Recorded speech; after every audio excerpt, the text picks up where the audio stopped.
ये आज़ादी के जगह पर अभी गुलामी थोपने की कोशिश हो रही है, संविधान की जगह पर यहाँ मनुस्मृति थोपने की कोशिश हो रही है। कुंभ मेले में आपने देखा होगा कि एक संविधान की चर्चा चल पड़ी थी। अभी उन्होंने थोड़ा कुंभ में जो भगदौड़ में इतनी मौतें हुई, उसके बाद शायद थोड़ा सा लोगों में डर आई, तो अभी उसको थोड़ी देर के लिए स्थगित रखा है। लेकिन वो जो संविधान का मसविदा 500 पन्ने का, उसमें बात ये हो रही है कि भारत में संसद की ज़रूरत नहीं है, राष्ट्रपति शासित प्रणाली हो और मुसलमानों को वोट डालने का अधिकार ना मिले इस देश में। नमस्कार, आप देख रहे हैं नेशनल दस्तक और मैं हूं आपके साथ अमन। भारतीय लोग अमेरिका में रह रहे थे, लेकिन अमेरिका सरकार ने उनको मतलब कह ले हाथ में हथकड़ी पैर में हथकड़ी लगाकर 140 लोगों को एरोप्लेन से भारत रिटर्न भेज दिया गया, बैल बकरी के तरह। लेकिन मोदी इस पर अभी तक चुप है, उनका कोई बयान नहीं है। और मोदी कहते थे माय डियर फ्रेंड ट्रम्प। हमारे साथ बात करने के लिए भाकपा माले के सचिव दीपांकर भट्टाचार्य हैं। सर, कैसे देख रहे हैं इतना बड़ा अपमान हिंदुस्तान का? अभी मोदी जी कहते तो थे ट्रम्प के बारे में, अमेरिका में जा कर के भी बोल के आए अब की बार ट्रम्प सरकार जी।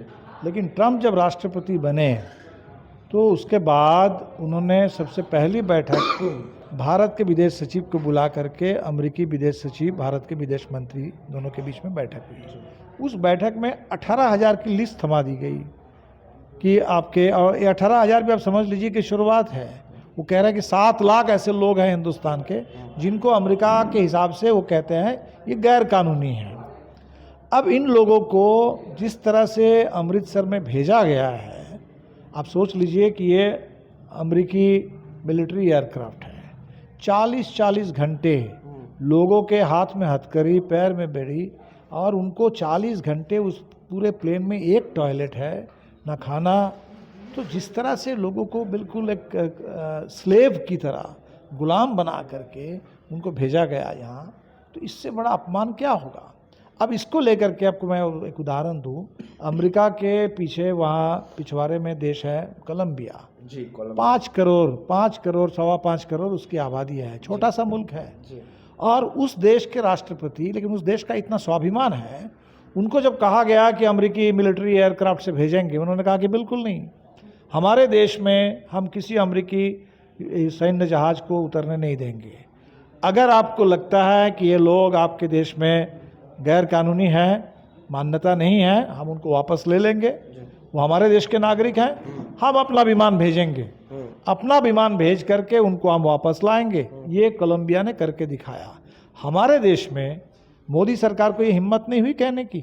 और सबसे शर्म की बात है कि हमारे देश के जो विदेश मंत्री जो जा करके सरेंडर करके आए अमेरिका में, संसद में खड़े होकर के कहते हैं कि हम अमेरिका के साथ हैं, इस सवाल पर हम अमेरिका के साथ हैं। और ये जो नौजवान जो गए थे गुजरात, सबसे ज़्यादा 1 नंबर गुजरात के लोग थे, हरियाणा के थे, पंजाब के थे। गुजरात में जहाँ गुजरात मॉडल की बात होती है, लोगों ने ज़मीन बेच करके, कर्जा ले करके 30-30, 40-40 लाख खर्च करके 2-2 महीने पूरे जोखिम उठा करके अमेरिका पहुँचे हुए थे। आज उनको लौटाया जा रहा है अपमानित करते हुए।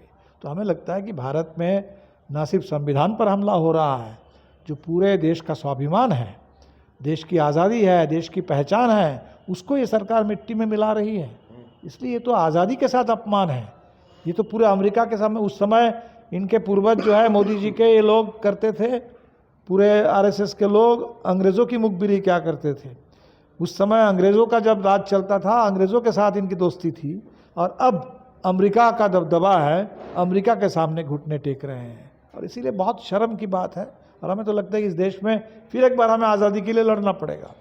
देश में आज़ादी का झंडा उसको बुलंद रखने के लिए, बरकरार रखने के लिए हमें लड़ना पड़ेगा, संविधान के लिए भी।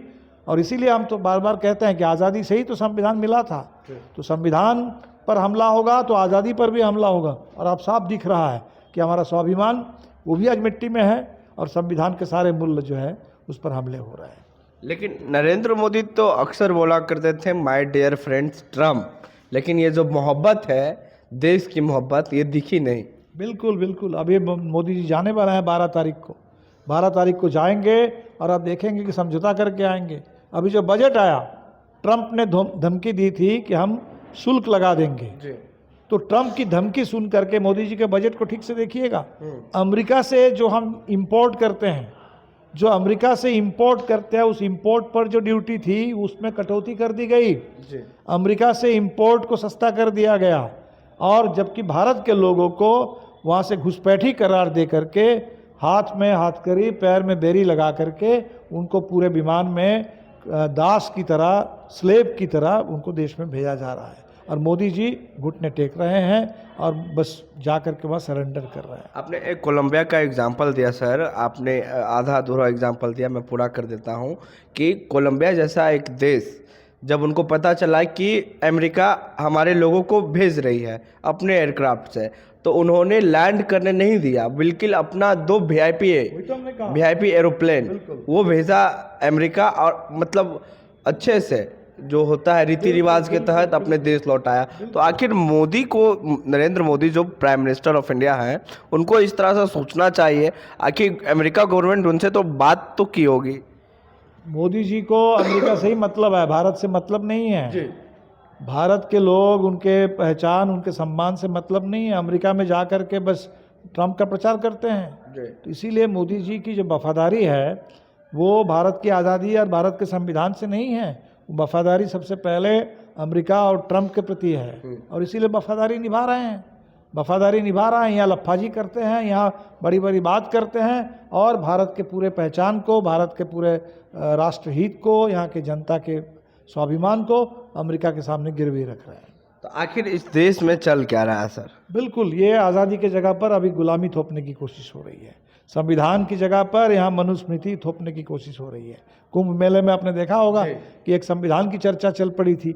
अभी उन्होंने थोड़ा कुंभ में जो भगदौड़ में इतनी मौतें हुई, उसके बाद शायद थोड़ा सा लोगों में डर आई, तो अभी उसको थोड़ी देर के लिए स्थगित रखा है। लेकिन वो जो संविधान का मसविदा 500 पन्ने का, उसमें बात ये हो रही है कि भारत में संसद की ज़रूरत नहीं है, राष्ट्रपति शासित प्रणाली हो, और मुसलमानों को वोट डालने का अधिकार ना मिले इस देश में।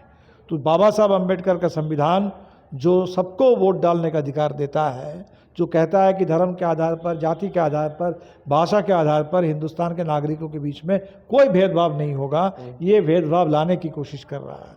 तो इसलिए ये पूरे टोटल एक जो साजिश चल रही है देश में, और साजिश करने वाले आज वही सत्ता में बैठे हुए हैं, और इसीलिए हमें सत्ता को इस साजिश से मुक्त करना होगा, और सरकार को बिल्कुल देश के पैमाने पर भी और बिहार में भी, बिहार को इस साजिश का अड्डा बनाने से हमको बचाना होगा, और पूरे देश में इस साजिश को रोकना होगा। भारतीय नागरिकों के साथ अमेरिका ने तो गलत किया ही, लेकिन मोदी भी ने गलत किया। बिल्कुल, भारत सरकार ने भी विश्वासघात किया। जो साथ देना चाहिए, सबका साथ सबका विकास, तो कहाँ आपने साथ दिया? ये जो हमारे ही नौजवान थे, आपने रोजगार नहीं दिया। गुजरात मॉडल, उस गुजरात में उनको रोजगार नहीं मिला।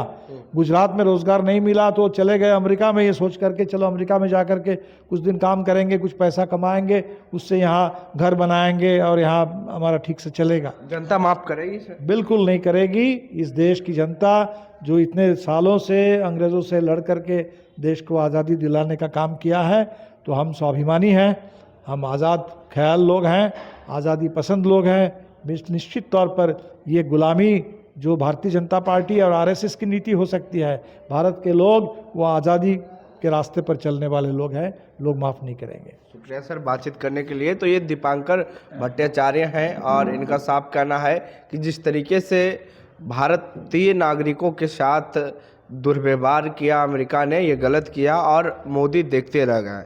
अभी तक उनका एक बयान तक नहीं आया है। बहरहाल वो 12 तारीख को फिर से अमेरिका जा रहे हैं। हमारी बातचीत में आपकी क्या राय है, प्रतिक्रिया देने नीचे कमेंट बॉक्स में। फिर नेशनल दस्तक की आपसे गुजारिश है कि अगर इसको बचाना चाहते हैं तो नेशनल दस्तक को सब्सक्राइब करने के लिए रेड कलर के सब्सक्राइब बटन को दबाएं, फिर बेल आइकन की घंटी दबाएं। नेशनल दस्तक को बचाने के लिए बहुत जरूरी है कि हर खबर को शेयर करें, लाइक करें, कमेंट जरूर करें।